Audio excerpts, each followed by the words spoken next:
My name is Erin Tomlin, and I'm Associate General Counsel here at University of Idaho General Counsel's Office, and I have not given this presentation before, but some of my colleagues have, and so hopefully I answer your questions or cover the basics. But it's my understanding that I'm really just supposed to talk about some policies, some compliance things, like really fun stuff. That you're all embarking on, and then also to make sure that if you have future questions after today, you know where to go for those, and that you feel comfortable finding an office that can answer your question if it's not answered today or any other time. So I was told that the speaker one year was really funny, and I'm sorry in advance that I'm talking about compliance and policy, and I just don't know if that pairs well, but I'll try.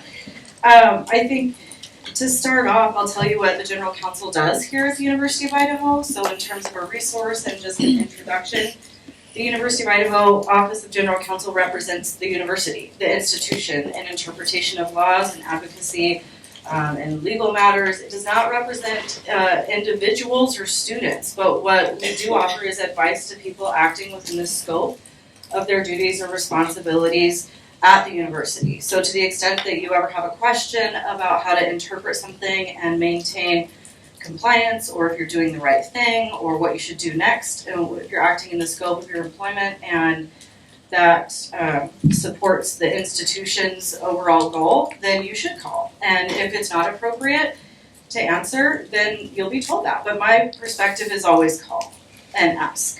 And so there are a number of us in the Office of General Counsel. There's someone who specializes in contracts. There's someone who specializes in student affairs. There's someone who specializes in employment. He's not here, but if that comes up at all, we can facilitate that introduction. And then there's the Acting General Counsel, Kent Nelson, and someone who specializes in technology transfer and trademark copyright laws. And then a variety of other staff, including NCAA compliance and some athletics folks. So, any questions about that? No? If you raise your hand, I'm like, can you hear me, or is there a question? Okay. So, how many of you all have heard about your University of Idaho email and policies surrounding it before? Some? Yep. So University of Idaho policy is that all communications do go through your University of Idaho email, so no personal use of your email. I'll talk about that more in a little bit. But one thing to be really mindful when you use your email is that it is really public, and it's subject to public records requests, which our office also handles, and they happen all the time for things that would surprise you. Emails are frequently asked for, and emails can be retrieved by our technology department. But using your University of Idaho email also affords you a certain measure of security against different online cyber type threats, and that's real because being associated with the university or exchanging information in that manner does, for whatever reason, open up a whole world of concerns. And so by using your University of Idaho email, you're availing yourself to some pretty intense security and IT personnel that are very impressive from my perspective, having worked in a variety of entities. I'm like, wow, they're very on it. They're making sure that things aren't going to come in and wreck your IT or your computer, that kind of thing. So it is important, and it does help with your own sense of security. But because the policy is to have University of Idaho related communications go through your email, that's your U of I email. Just be mindful of what you're sending and who you're sending it to, because it is a public record unless it meets a rare exemption. And so with that said, I think maybe it'd just be appropriate to talk about what can be sent in an email. And in terms of what can be sent in an email, I think it leads into a question about conflicts of interest or other obligations that you might have. So everybody's working on their professional aspirations, and maybe that's part of why you're here today in terms of your academic and your professional goals. But that doesn't mean that you might not have something on the side. And so in terms of using your University of Idaho email for, let's say one of you is a consultant for something, or you have a side hustle or a business, or Anything that's not related to the university, number one, you have to make sure that there's not a conflict of interest and disclose that. And then number two, you want to use your email, your personal email, or your email affiliated with that other obligation and not your University of Idaho email for that. So those are just things that happen. Everybody's busy and have lots of multitasking things going on. And so in terms of making sure that your emails, just keep them in their lane is kind of what I say. And I have to tell myself that as well. So I think one thing about a conflict of interest is that the question that comes up a lot is information about running for office or being affiliated with different organizations that may somehow be in opposition or have a conflict with the university. And so if you're not sure, I just say, talk to your supervisor or go to Policy Faculty Staff Handbook 3170 and you can read about it. There's some hyperlinks there. It just talks about ethics in general, but a conflict of interest is one that would impair your judgment or your duty to where you're at. Is kind of the most basic way that I could say that. So if you were also on like the Moscow school board and the school board and the university started engaging in some kind of discussion or dispute and you were involved in both, that would be a conflict of interest, right? There's two competing interests that you would feel allegiances to both, something like that. So I think the expectation is that you try to avoid those during your time here in this role, but managing them and disclosing them is really paramount. So a lot of things, it's just better to get it out there. I think in terms of moving into the expectations of information, the expectation is that things will be private and confidential, and that's above and beyond or complementary to FERPA. So FERPA, right? Everybody's had a FERPA. Raise your hand if you're familiar with FERPA. Student educational records, personally identifying information of students. If you have questions about FERPA and whether there's been a disclosure and what you need to do about it, or if you don't know what to do in a FERPA-related situation, then please contact our office or the registrar, Lindsay Brown. She is the policy holder for all things FERPA, and we work frequently with her to interpret those and provide helpful advice on what that means.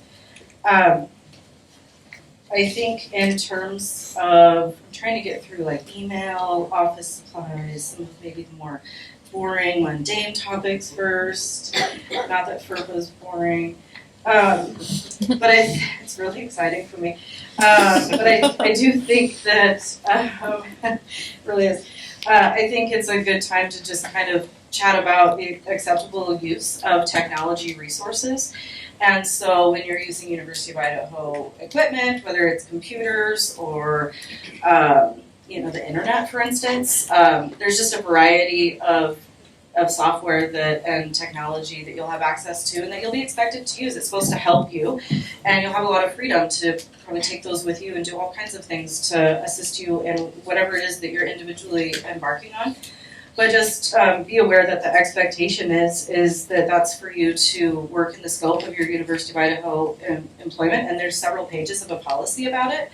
But the nuts and bolts are treat it well, and don't do it for things that aren't university related, and make sure that university related things are on the up and up. I want to give you that policy because it's different than the faculty staff handbook. It's also administered by the Administrative Procedures Manual, which sounds really fun. But we do have an APM, a faculty staff handbook, the state board policies, and then the regulations, laws, and policies implemented by the state in terms of our authority, the sphere of what we do. Any questions about that? Yeah, what was the regulation within the APM for technology management? Yeah, so it's called Acceptable Use of Technology Resources, and it's 30.12. Great, thank you. Yeah, I might have said 30.1. So it will discuss your responsibilities in terms of knowing what the policies are and IT standards, but when I clicked on IT standards, that page was blank, so I'm not in charge of that page. But it does refer you to where the person is who can share those with you.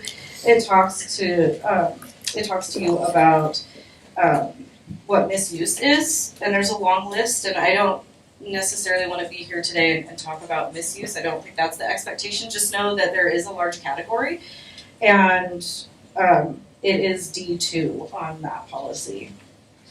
So I do also want to share with you that personal efforts or things that conflict of interest things, running for office related information that's specifically listed there, those would be considered misuse. So to the extent that you can be really savvy with like your Gmail and your UFI, like it requires that a bit, but that's the nature of the beast. Before I move on to a couple other things. Everybody good? Wide awake? It's like before lunch, so maybe that's better for me, right? Okay. So let's see here. I think one of the things that's really important to talk about, and for good reason, is relationships, and there's a policy about that. So one of the policies that I think that this talk frequently covers is consensual romantic or sexual relationships under Faculty Staff Handbook 3205. And this policy does talk about the prohibitions that your role that you may have or that you will have in terms of having an intimate or sexual relationship. Doesn't matter if it's consensual with a student. And so I do think it's important to reference that policy. There's a lot of reasons for it. Mostly it's a conflict of interest, it's a power imbalance, it's inappropriate. We've had students really affected by that, namely Katie Benoit, who was murdered by her professor / intimate partner. And so this policy did undergo changes after that. And it recognizes that those are common situations, and so in terms of making them not common anymore, we have a policy that says that cannot happen. And so I think if you have questions about that, sometimes people will say, this is the person I'm going to be with forever, oh my gosh, disclosure right away, and that's really in a supervisor-subordinate situation rather than a student-teaching situation. So prohibition, don't do it. And those are reported to the Office of Civil Rights and Investigations. And failure to comply with that is treated really significantly. So I think got through that one. I wanted to highlight a few things that have happened in the last year that are new policies that may affect you. And so one of them is the graduate student parenting leave policy. How many of you are familiar with that? Okay. So it's under Faculty Staff Handbook 3715, but it is was just put in place last spring, and it affords graduate students parenting leave for a variety of scenarios that can affect the policy, which include giving birth, adopting, fostering a child, and it doesn't restrict gender in terms of giving birth, and so I just want you to be aware of that. It's 3715 and it's new, and I think that's exciting, and it offers additional resources and support for our graduate students. And then I also wanted to ask you if you are familiar with the new classroom management, maintaining instructional order policy. Okay. So this just went into effect at the end of the last term, not summer, but spring, and it's Faculty Staff Handbook 4170, and it might be a very useful tool for you. I think that you probably had this kind of authority in a classroom before the policy, but there's been a lot of need for us to create that confirmation or to have a policy to point to, and so basically it applies to all instructors and students. So are you instructing classes? Yes. So this applies to you. The idea is that disruptive behavior is behavior that interferes with the teaching or learning process in the classroom or educational setting. and continues after an instructor's request to cease. I think it's important to chat with you about this because there's a lot of commentary and discussion about what people can say and what they cannot say and whether it can be regulated or if you try to manage a situation, if you're chilling someone's speech. And these are real situations that you might find yourself in. And so I think when you look at the policy 4170, you should just really focus on a couple things. Read the whole policy, I think you really should. It gives you a really great tool, but the two things to really focus on are if it's disrupting the classroom or the learning or educational benefits for others. That's really kind of the triggering thing that says, okay, I'm going to say something, please stop. At that point, you're not impeding speech necessarily if you can categorize that behavior to stopping the educational benefits to someone else because it's just become so disruptive. So this is a tricky policy in terms of some of those subjects, and so if you have questions about interpreting it, please call our office. And it should be read kind of in tandem with the State Board of Education's policy on academic freedom, which they just implemented last year and is on the State Board of Education's website. So in terms of your academic freedom as an instructor, what that entails for you to speak on, but also how to maintain instructional order when students become disruptive. And when in doubt, I think that Blaine Eccles, the Dean of Students, is a great person to call for this. He's the policy owner, and he has a ton of experience managing classroom situations or disruptive students. And chatted with him a lot about this policy, and I think that if you have questions about it, you should too. Maybe not this week, I think he's very stuck, but no, call him, email him. So I just wanted you to be really aware of that. So graduate student leave policy is new, instructional order, we talked about relationships, professional consulting and additional workload. I don't think I gave you the number and name of that policy, but it's under the faculty staff handbook as well, and it's 3260, in case you have other things going on that you want to balance this with. I think that it's also, have you had conversations about what to do when students have COVID or those concerns come up this semester? Okay, so I think it's appropriate to point you to faculty staff handbook. I live there, so you know, 6990. Because it does talk about contagious or infectious disease responses. It's a new policy, obviously, but it's to ensure that you're able to respond quickly or that you're taking appropriate measures to, number one, support, keep yourself safe, keep students safe, but support a student if they tell you that they can't come to class or that they have that diagnosis or something, right? So I think in terms of that, there is a policy there. But at some point, I think, regardless of the policy owner, the Dean of Students Office has really great resources set up to support students with COVID concerns. So this is their however many semesters now doing this. And so they actually have a COVID case manager that can kind of shuttle students around with like plexiglass in between and Zoom with them about their concerns. So they've got resources there. So I think if it's a student-related concern, I would definitely be communicating with the Dean of Students office. If it's a legal concern, please reach out to our office, and if it's appropriate to refer you to HR or somewhere else, we will. But I say it's better to ask and reach out than not. Are there any other questions? Exceptions. So when it comes to the misuse of technological resources, Yeah. there's some exceptions for students, right? So in what category would we fall? Yeah, that's a really great question, but I think it depends on what your email is doing. So if you're emailing a professor saying, is this due? I'm working on my big project or something, you're coming from a student. If you're answering emails or accessing resources to assist you in your teaching or your instruction or some kind of employment relationship, then you're going to have to kind of walk that line a bit. It's a good question, and if you have additional questions about those nuances, I think that HR would be appropriate. If our emails are public record, I'm assuming OneDrive is too. It is.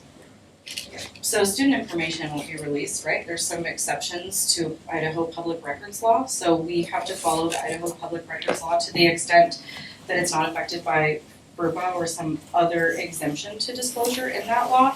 So there are some personnel records that we can't disclose. There are things like that are under investigation or under litigation that we can't disclose. If you do have a legal question about something, it's good to know that emailing general counsel can be, depending on the nature of the question, that could be a privileged communication between you and an attorney, one of us. If you're asking for legal advice about something that has to do with laws or policies affecting your performance or the scope of what you're doing, those can be privileged and confidential. So that's always a nice haven to know about. Yeah, other questions? What's the school policy on cell phones?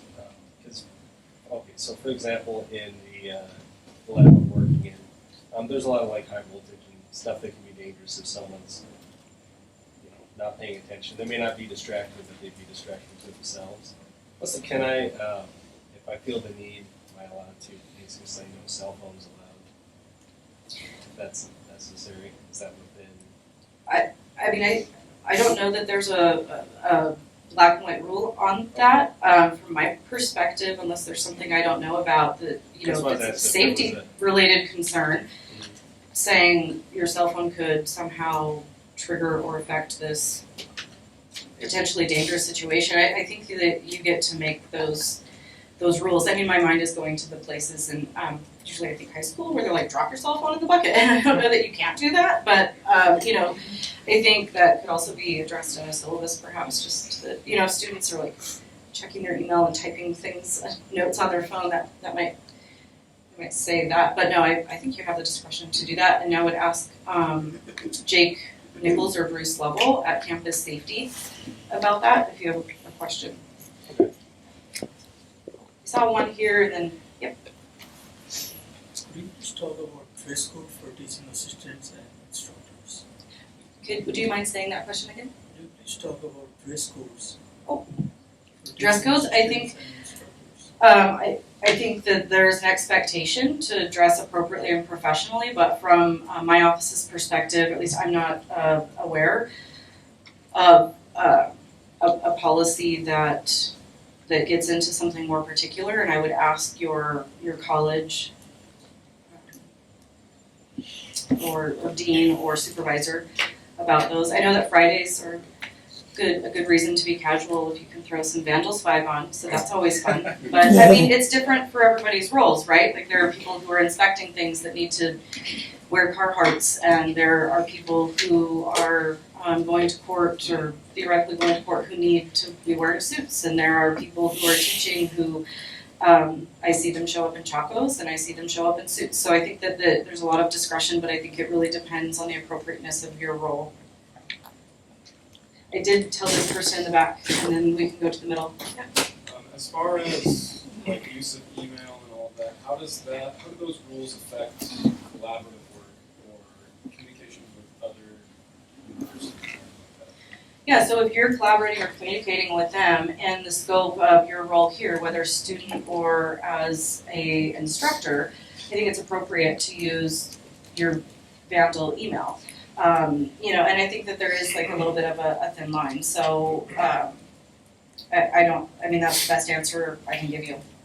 Yeah, and you develop relationships with people you work with. So sometimes it's like, hey, cool, have a great weekend. Here's a picture from my fishing trip. I don't know what to tell you about that, right? Like, because you're still going to move the email conversation directly back to, cool, are we set for Monday's meeting? So to the extent that you can keep personal things out of your email, great, but it just maintain the scope. But part of maintaining your scope, I think a bit is having good relationships with your cohorts. And in the middle here. Oh, I was just saying, for dress codes for things like labs, you just might have to say like closed-toed shoes and long sleeves in the syllabus, but I don't know if you can do anything like you have to dress business casual. Okay, yeah, did you hear the answer to that? It was about wearing certain lab equipment for dress code and like closed-toed shoes or lab coats. In terms of a dress code, I think that was part of the conversation. I was talking about for instructor and teaching assistants, like when you give lecture. Yep. Could you please talk about Okay. Yeah, I think my first answer would still apply then, but I think you have that discretion to say cell phones are dangerous in this environment, or for your safety you need to be wearing closed-toed shoes to do this, or we're going to be doing some field research, bring sunscreen, and wear a hat. Like, I think those are common sense things. Like, your classroom might be different than your colleague classroom, and so preparing your students for the classroom, whether it's outside or in a lab or around high voltage stuff or in front of a chalkboard, those are all going to affect how you present and how you expect them to. So I think it's very situation specific, and I don't know that that's legal advice. Yeah. There is a tiny bit of legal advice that I did want to give you, and I didn't have it in a policy because it's so new. And without going into any other details about it, there's laws in Idaho that go into effect on August 25th, which make it a felony for you as a public employee to talk to your students about reproductive health care, including abortion. And so if you have questions about that, then you should call our office. Or if a student comes to talk to you, I think a really good baseline response with the laws that exist in Idaho is to say, the statute says that if I know anything, then that could lead down a path. So like if you're gonna talk about reproductive health care or abortion, stop and go to the Women's Center, because the Women's Center is prepared to provide educational resources, educational only resources to students who may want to have that discussion without the complication of a public employee based on Idaho law. So I know that's a lot to tell you without a policy on the books, but the law has been changing recently. I think I thought her and then you. Yeah. Regarding that law and also like reporting sexual assaults and that sort of thing as a mandated reporter, does that apply to you even when you are not acting in the role of a student or as an employee of the university? For instance, when you're with your friends or when you're talking to a student well outside of your scope as an employee? That is a question that we've received, and at this point, I think it's really tricky to start trying to prove that you're, like, it almost becomes like a legal minimum contacts analysis question of like how are you in a position to be having coffee on Saturday morning answering a question to a student outside of a classroom, and right? Is that kind of the scenario? Like you could be asked something. Lots of friends who are also graduate students or friends who are students, if you're talking to them when you're going to the farmer's market on Saturday about something like that, are you also on the hook for that sort of thing? So it's in the scope of your employment, and I am not prepared to get into all of the different case-by-case fact scenarios on that, but if you wanted to have a meeting with one of the attorneys in our office, there's 4 of us who've been working on this and trying to make sure that our response is consistent with the other public institutions in Idaho that are also adapting to the law changes. And so reach out and we can have a chat about different fact scenarios that might come up, but the most cautious answer I can give you with the felony criminal liability that is prescribed in the statute would be to not have that conversation, if the relationship can be defined by your employment status as receiving public funds. Mm-hmm. I've just been poring over those statutes for a week, so yeah. But maybe be aware of them. So, or if students have questions about, even tabling or having a student group or anything like that, just the Dean of Students Office and the Women's Center are prepared to answer those questions and have received legal briefing that complies with what the law is stated in Idaho. I didn't write the law, but you have a question. Yeah, I just was curious how that impacts classes like the human sexuality psychology class. How is it being managed when it's an academic topic versus an individual person? Yeah, and my answer on that is that academic freedom doesn't give you the freedom to break the law, but it does give you the freedom to broadly talk about different laws and what the consequences and implications of those are. So if you look at the statute, it is a felony to refer anyone to get an abortion. That could be verbal, that could be a ride, I don't know. It doesn't offer a lot of, it just says that among other things. And so I think if a student raises their hand or talks to you and says, we're talking about a classroom setting with academic freedom. So if it was in a discussion, if a student says, I would like to know where to go to get an abortion or talk to them about, I would say, oh, okay, here's some educational resources that are not publicly funded. So, some of those include crisis centers that are nonprofits, like Alternatives to Violence at the Palouse or Faces of Hope in Boise. And those are just educational places. They don't offer abortions, so you're safe to refer a student to a non-publicly funded place so they can at least talk about something.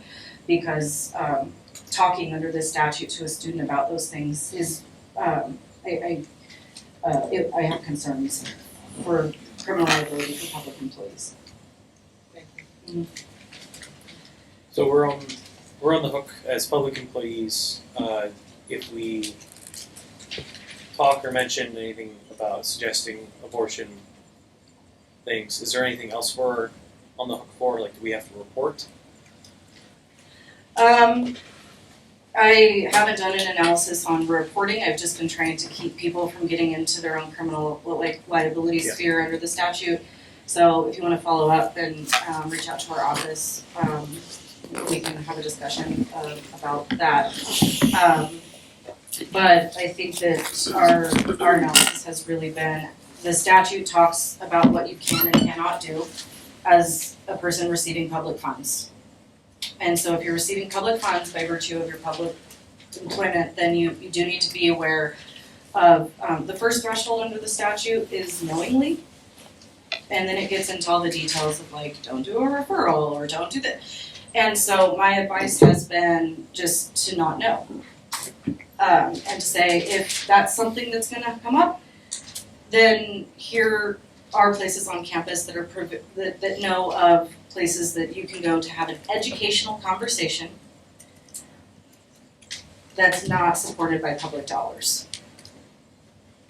And so if you don't know, then, and so that's the interpretation of the statute at this point in terms of keeping you on the up and up with your status as a public employee. Any other questions about that? I think I saw her first. Okay. Oh gosh. Do you want to email me and I'll send you the name of it? Okay.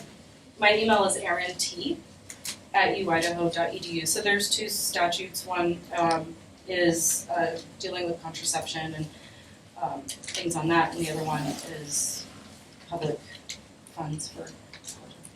So yeah, if students, yeah.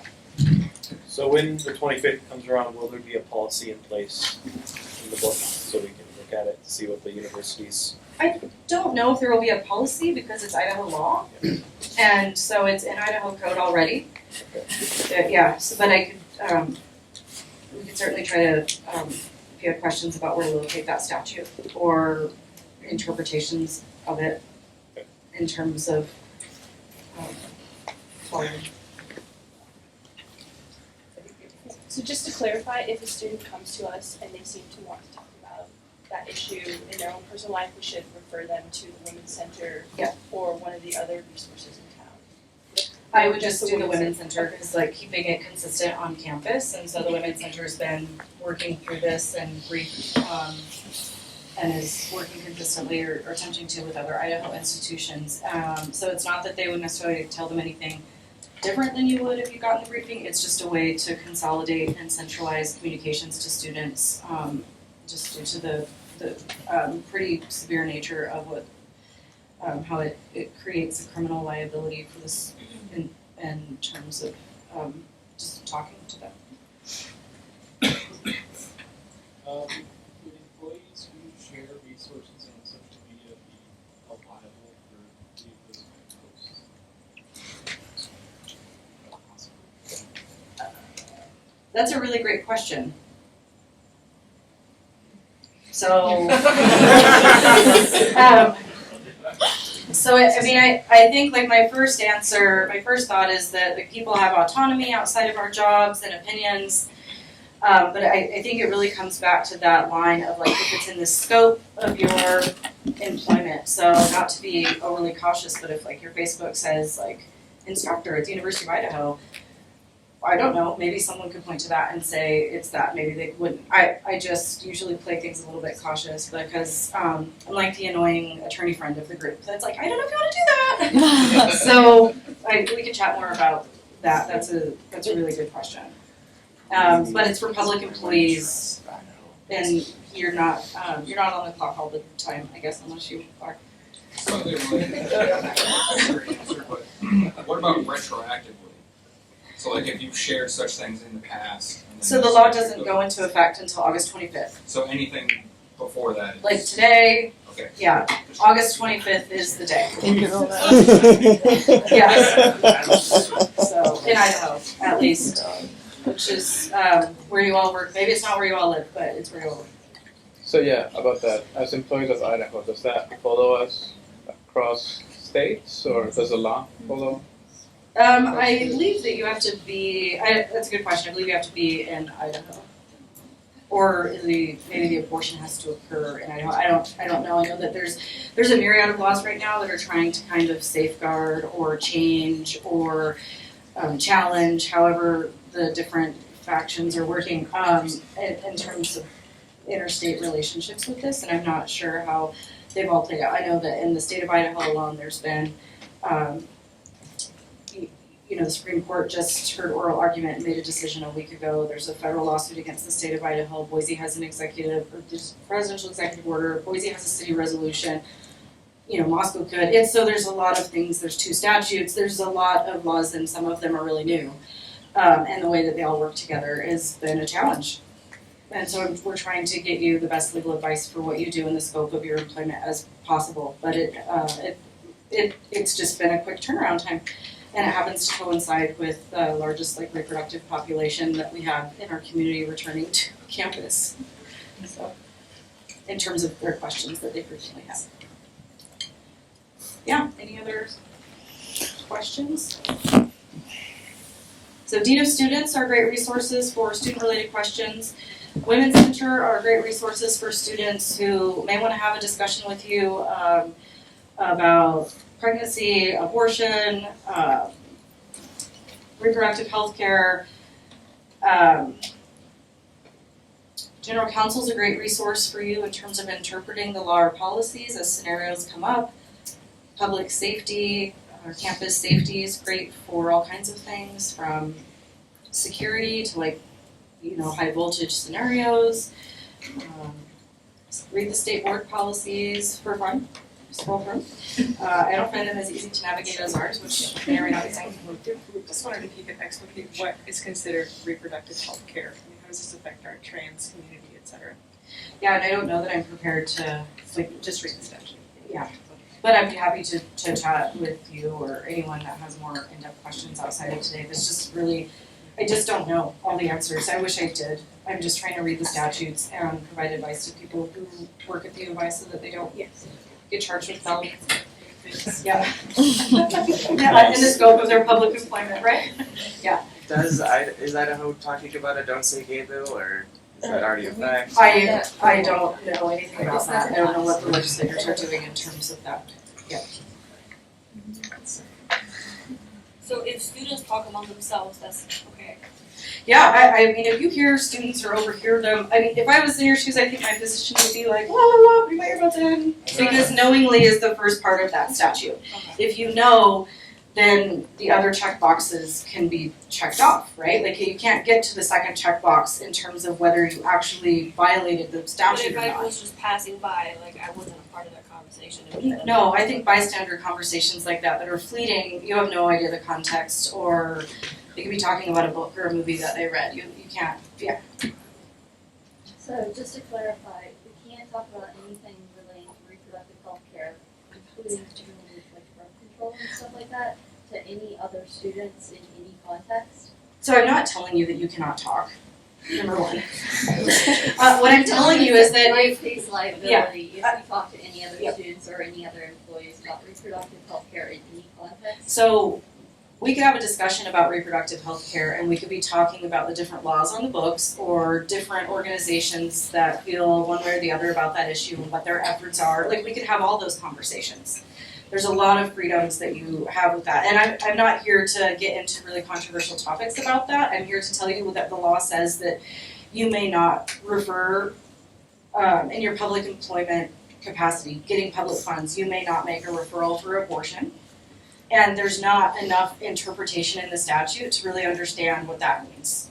So telling someone that they could go to Washington or telling someone that they could go, we don't know what that means. And so I am going to play it very safe in terms of advice and say until there's clarity on the words, I would urge you to be very cautious. If your interpretation of that is that you feel like you can't talk, that's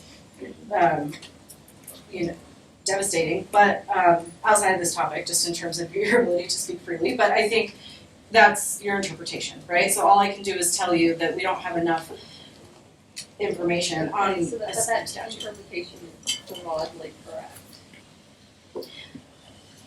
I don't think so. I'm not going to agree that you can't talk about reproductive health care. I'm going to say that we have to follow the specific words of the statute. Yeah. I mean, if you want to read it, it might help. Like there's a lot of information there. Yeah. So, and I'd be happy to go over an analysis of the statute with you, like in depth in my office if you'd like.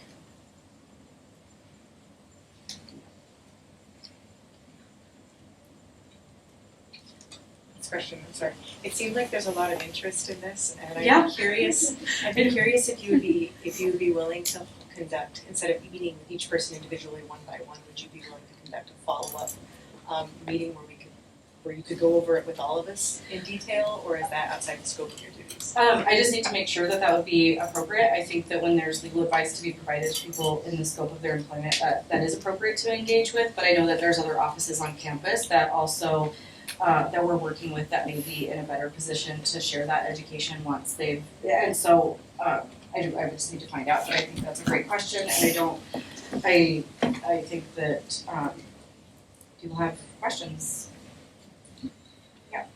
And I appreciate your patience on that, and I know that this has been engaging, but I would also just point to how quickly the laws have changed and how many public funds we have here, and so that we're just trying our best in the midst of everything else that's going on, and to get you answers that you need. Any other questions? You want to talk about FERPA now?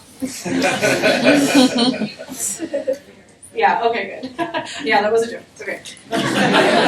You're like, yeah, okay, well, if you have any other questions, I'm in the Office of General Counsel, and it was a pleasure to chat with you all today. Good luck with all your instruction, and if you have questions, you know where to find me. I'm in the admin building.